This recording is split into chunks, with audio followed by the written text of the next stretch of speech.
Shalom keluarga damai, kita berjumpa kembali di dalam Samas 25 Agustus 2021. Masih di bulan Agustus yang merupakan bulan kemerdekaan bangsa dan negara kita Indonesia. Mari saya mengajak kita untuk kita boleh merefleksikan keberadaan kita sebagai anak-anak Tuhan yang hidup di tengah-tengah bangsa dan negara Indonesia ini. Saya percaya bukan satu kebetulan jikalau Tuhan menempatkan kita di tengah-tengah kehidupan bangsa dan negara Indonesia ini. Mari kita merenungkan apa yang Tuhan inginkan untuk kita lakukan di tengah-tengah kehidupan bangsa dan negara ini. Saya mengajak kita untuk menaikkan sebuah pujian Indonesia bagi kemuliaan-Mu. Hati kami rindu Tuhan, melihat curahan kuasa-Mu dan curahan kemuliaan-Mu. Yesuslah Tuhan yang layak ditinggikan, layak disembah oleh suku-suku bangsa. Dengan darah-Mu Kau telah tebus dosaku, genapi Tuhan firman-Mu atas negeriku.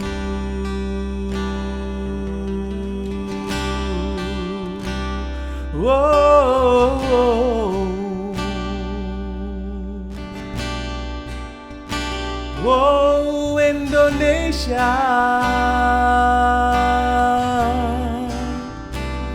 bagi kemuliaan-Mu, hatiku rindu melihat kemuliaan-Mu, hatiku rindu melihat curahan kuasa-Mu di tanah tercinta, negeriku Indonesia. Ku berdoa Indonesia, penuh kemuliaan-Mu Indonesia, bagi kemuliaan-Mu. Ya Allahku, nyatakan kemuliaan-Mu.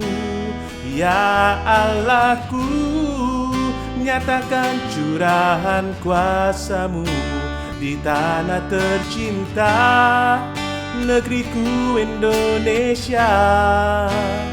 Ku berdoa Indonesia, penuh kemuliaan-Mu Indonesia, bagi kemuliaan-Mu.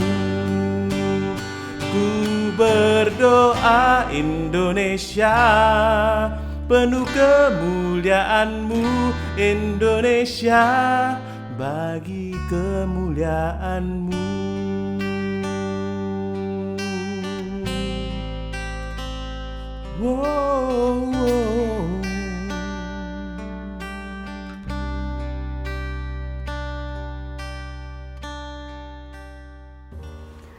Keluarga damai yang terkasih dalam Tuhan, bacaan kita pada hari ini diambil dari Matius 22 ayat 15 hingga 21.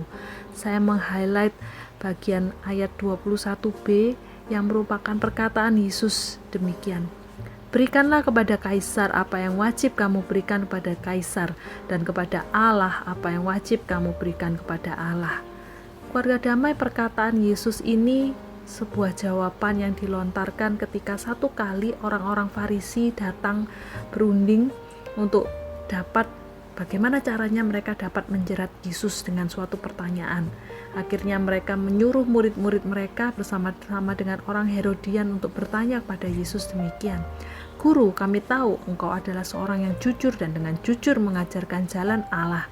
Dan engkau tidak takut kepada siapapun juga, sebab engkau tidak mencari muka. Katakanlah kepada kami pendapatmu, bolehkah membayar pajak kepada Kaisar atau tidak? Tetapi Yesus mengetahui kejahatan hati mereka, maka ia lalu berkata, mengapa kamu mencobai aku, hai orang-orang munafik? Tunjukkanlah kepadaku mata uang untuk pajak itu. Mereka membawa 1 dinar kepada Yesus.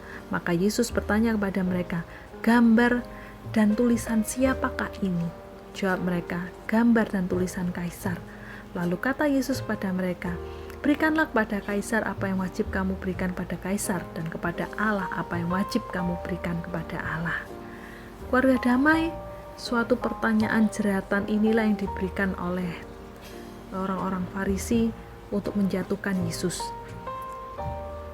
Mereka berpikir seandainya Yesus menjawab ya atas pertanyaan mereka tentang apakah kita harus membayar pajak atau tidak kepada kaisar. Jikalau Yesus menjawab ya, itu artinya Yesus mengakui pendudukan Romawi. Akan tetapi jika Yesus mengatakan tidak, itu artinya Yesus menghina kaisar. Karena itu jawaban yang manapun itu merupakan satu jawaban yang akan menjatuhkan Yesus di dalam pikiran orang Farisi. Akan tetapi di dalam kebijaksanaannya, Yesus justru memberikan respon yang berbeda karena Yesus melihat dari perspektif yang berbeda tentang keberadaan dirinya di dalam kehidupan suatu bangsa dan negara. Memang benar jikalau kita sebagai seorang yang hidup di tengah-tengah kehidupan bangsa dan negara, kita pun harus menghormati hukum dan adat istiadat negara tempat kita tinggal. Akan tetapi jika kita melihat diri kita secara keutuhan, bagaimana diri kita ini juga merupakan anak-anak Tuhan, bukan hanya anak-anak bangsa, tetapi kita juga adalah anak-anak Tuhan yang diutus di dalam satu kehidupan berbangsa dan negara. Maka kita pun juga wajib memberikan atau menyatakan kesetiaan kita juga kepada Tuhan di tengah-tengah kehidupan bangsa dan negara tersebut. Keluarga damai saat ini di tengah-tengah kehidupan bangsa dan negara Indonesia yang terdampak pandemi. Ada begitu banyak orang yang mengalami kesulitan.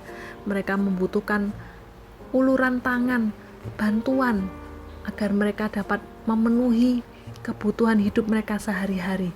Atau mereka membutuhkan uluran bantuan untuk mereka mendapatkan pengobatan sehingga mereka dapat terselamatkan kehidupannya. Keluarga damai, mungkin kita melihat itu merupakan satu hal yang tentu saja perlu kita lakukan.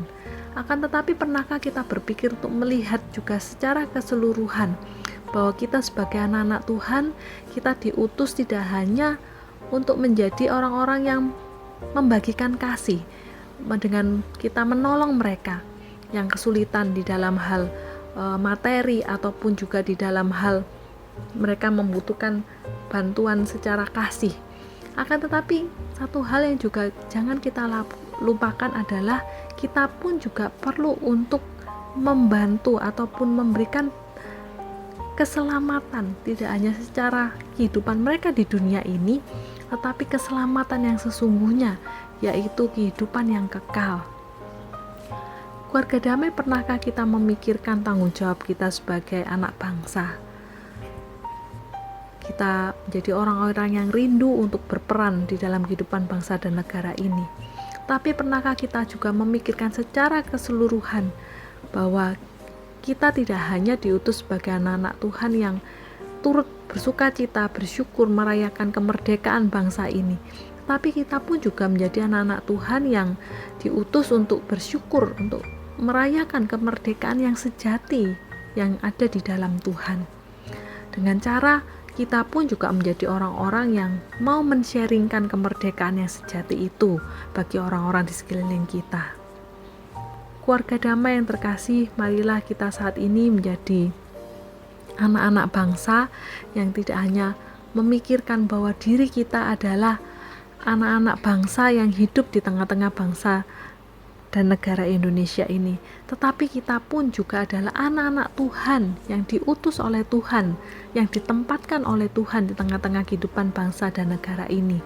Tuhan punya satu rencana dan kerinduan untuk kita pun mau dipakai olehnya untuk menyelamatkan, untuk membantu kehidupan bangsa dan negara ini, tidak hanya dari sisi kita menolong mereka yang membutuhkan secara materi, tetapi kita pun juga punya satu kewajiban untuk kita juga menolong dan membagikan keselamatan yang sejati bagi orang-orang tersebut. Mari saat ini saya mengajak kita untuk kita merefleksikan keberadaan kita di tengah-tengah bangsa dan negara ini. Mari kita sungguh-sungguh boleh berdoa bagi mereka.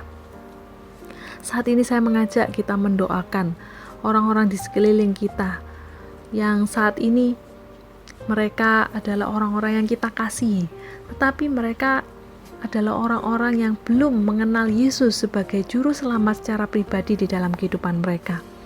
Mari kita doakan, kita menyebut nama mereka di dalam hati kita, supaya Tuhan memberi kita satu kesempatan untuk kita dapat membagikan kemerdekaan yang sejati ini bagi orang-orang tersebut.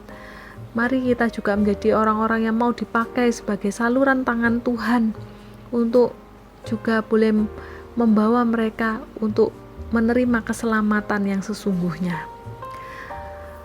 Mari kita berdoa. Tuhan, kami mendoakan bagi saudara-saudari kami ini, kiranya Tuhan yang juga boleh membukakan pintu hati mereka, Tuhan, untuk mereka menjadi orang-orang yang juga boleh dimerdekakan di dalam Tuhan. Kami menyerahkan Tuhan mereka ke dalam tangan penyertaan-Mu, dalam tangan belas kasihan-Mu. Saat ini Tuhan, kami juga berdoa bagi bangsa dan negara kami, khususnya bagi mereka yang juga saat ini membutuhkan bantuan, mereka yang terpapar karena sakit, mereka yang juga kesulitan secara ekonomi karena efek dari pandemi. Tuhan, kiranya Engkau yang sungguh berbelas kasihan, dan kami percaya Tuhan, pandemi ini pun ada di tengah-tengah kehidupan bangsa dan negara ini, tidak terlepas dari kedaulatan Tuhan di dalam kehidupan kami. Tuhan yang sanggup menyatakan kebaikan di tengah-tengah segala keburukan yang seolah-olah terjadi.